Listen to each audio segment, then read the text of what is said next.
Jérémy Paxman a dévoilé ses sentiments au sujet du mariage du prince Charles et de la princesse Diana dans une interview pour un documentaire, décrivant la relation comme vouée à l'échec. Le radiodiffuseur au franc-parler, 71 ans, est l'hôte d'une émission de quiz pour étudiants, University Challenge sur BBC 2. Le programme revient ce soir pour le deuxième tour alors que deux autres équipes de 4 s'affrontent pour décrocher une place en quart de finale. Le maître de quiz, Monsieur Paxman, est connu pour son style d'hébergement sans fioritures, les candidats étant souvent la cible de remarques directes. Le présentateur s'est fait les dents en tant que rédacteur en chef du journal étudiant alors qu'il étudiait au St Catharines College de Cambridge. Après avoir obtenu son diplôme, ses premiers travaux journalistiques comprenaient la couverture des troubles en Irlande du Nord pour la BBC. Il a ensuite profité d'un passage de 25 ans en tant qu'hôte du Newsnight de la société avant de démissionner en 2014.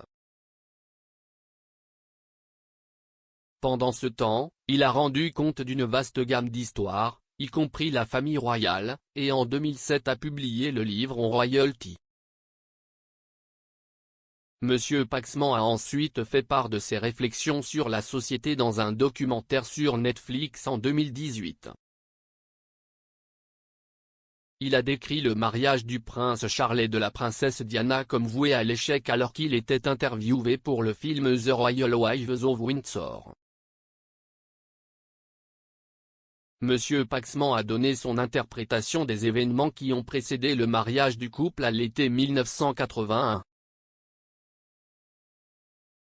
Parlant de la famille royale, il a déclaré « Ils ont cherché la dernière vierge restante en Angleterre et ils l'ont trouvée. Tout le monde agissait dans ce qu'il percevait être le meilleur intérêt des institutions, mais c'était voué à l'échec. » Charles et Diana se sont officiellement séparés en 1992, avant que leur divorce ne soit finalisé en 1996, l'année avant la mort de Diana. Les relations du prince et de la princesse de Galles étaient sous tension depuis des années au moment de leur séparation. Charles avait eu une liaison avec Camilla Parker Bowles, qu'il a épousée plus tard, tandis que Diana avait également vu d'autres personnes. Le documentaire Netflix explore comment, malgré leur rupture éventuelle, Diana avait d'abord semblé être une bonne option pour Charles.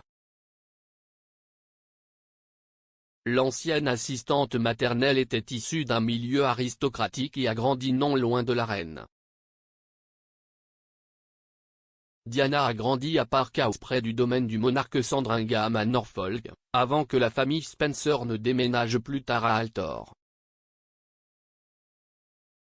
La princesse de Galles aurait appelé Sa Majesté Tante Lilibet bien avant de se marier avec Charles.